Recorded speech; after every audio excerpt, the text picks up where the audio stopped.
राजकोट किल्ल्यावरील छत्रपती शिवाजी महाराजांचा पुतळा कोसळल्याच्या निषेधार्थ पुण्यात शिवसेना उद्धव बाळासाहेब ठाकरे गटाच्या वतीने आंदोलन करण्यात आले।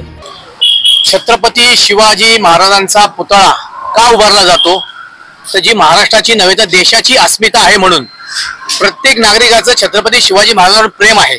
स्वराज्य काय असावं हे छत्रपती शिवाजी महाराजांनी आपल्याला दाखवून दिलंय आणि त्यांच्याच स्वराज्याच्या कामकाजाचा आपण ओढतो आणि त्यामुळे आपला देश आणि राज्य चालतं। परंतु ही उलटी चक्र फिरायला लागली असे दिसतात। आधी पंतप्रधानांची वेळ घ्यायची की पुतळाचं उद्घाटन करायचंय म्हणून आणि नंतर घाईघाईने वेळ घ्यायची। पंतप्रधान त्यांना 3 ते 4 महिन्याचा अवधी देतात आणि 3-4 महिन्यामध्ये पुतळा उभा करायचा, त्याचा चौथरा कॉन्क्रीटचा उभा करायचा। हे काम जिकिरीचं असताना ते काम अतिशय कमी वेळामध्ये पूर्ण केलं गेलं, पण ते खरं तर अपुरं होतं। त्या कॉन्क्रीटीकरणाचं जे मिक्सिंग नीट व्हायला पाहिजे होतं ते झालं नाही।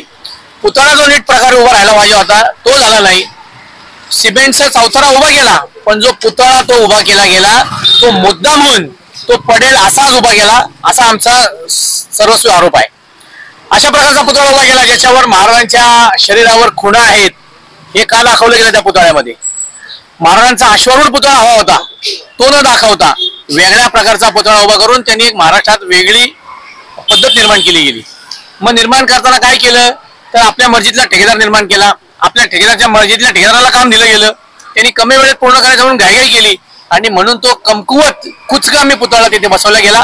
फक्त आणि फक्त ताशी 45 किलोमीटर वेगाने धावणाऱ्या वाऱ्यानं पुतळा कोसळतो कसा?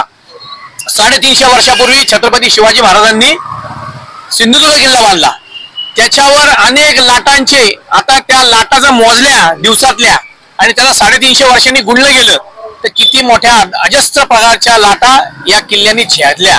वारा पाऊस वादळ हे झेललं तरीही कुठेही त्या सिंधुदुर्ग किल्ल्याला साधी चीर आजपर्यंत पडली गेली नाही। पण फक्त 266 दिवसामध्ये हा भ्रष्टाचारी रूपी उभा केलेला पुतळा, यांनी भ्रष्टाचार रूपी खाल्लेले पैसे आणि त्या पुतळ्यावर खर्च कमी करण्यात आलेला खर्च कमी, पण हेलिपॅडला जो जास्त खर्च केला गेला पुतळ्यापेक्षा, त्यामुळे हा पुतळा पडला गेला। महाराष्ट्र राज्यातल्या लोकांची यांची अस्मिता जी होती, जे आपलं दैवत आहे, त्या दैवताला खाली पाडलं गेलं हे मुद्दामून केलंय असा आमचा शिवसेनेचा आरोप आहे। आणि म्हणून आज शिवसेना पुणे शहराच्या वतीनं या ठिकाणी रास्ता रोको आंदोलन केलं, नारायण राणेच्या पुतळ्याला जोडो मारे आंदोलन केलं। जो नारायण राणे त्या मालवणमध्ये काल म्हणतोय इथं कोणी माझ्या विरोधात गेला त्याला ठार मारून टाकीन, एवढी हिंमत होते कशी?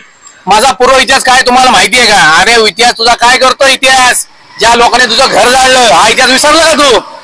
त्या सत्यविजय भिसेने तुझं घर जाळलं आणि तू त्याला गायब करून टाकलं एकट्याला गाठून। त्यांनी खुलेआम तुझं घर जाळलं होतं। तुझ्यात एवढी धमक होती तर सत्यविजय भिसेला समोर भेटायचं होतं, तुझ्यात ती धमक नाहीये म्हणून श्रीधर नाईक असेल, सत्यविजय भिसे असेल, अशा लोकांचा तू खून केलायस। त्या कुणाला आम्ही घाबरत नाही, समोरासमोर ये मग दाखवतो आम्ही तुला शिवसेना काय आहे ती। शिवसेना नेत्यांचा अपमान आम्ही कदापि सहन करून घेणार नाही। पुण्यात येऊन दाखवा, नाही तुमच्या गाड्या आम्ही अडवल्याला आडवं केलं तर आम्हाला विचारा। आणि म्हणून तुझा निषेध करण्याकरता नारायण राणेचा त्याच्या कुत्र ते निलेश राणे चर्चिये ड्रगिस्टे अशा माणसाचा इथं जोडे मारून आम्ही आदरणीय छत्रपती राजे हे फक्त महाराष्ट्रापुरतेच नाही तर पूर्ण हे देशाचे दैवत आहेत आणि अशा आमच्या दैवताचा अपमान केलेला गेलेला आहे। हे निकृष्ट दर्जाचे काम केले कसे आणि ह्या 4 ते 8 महिन्यामध्ये पुतळा पडतो म्हणजे तो पुतळा इतका कमकुवत बनवलेला होता। मग त्याचं भ्रष्टाचार करतात हे लोक, तर असा पुतळा कमकुवत कसा बनतो ना? आज नर्मदा नदीवरती किती मोठा पुतळा आहे तो का कोसळत नाही? कितीतरी पुतळे आहे ते कोसळत नाहीयेत, पण हाच पुतळा कसा कोसळला तो पण 8च महिन्यात? म्हणजे ज्यांनी कोणी काम केलंय ते कसं केलं याचं परीक्षण व्हायला पाहिजे होतं ना।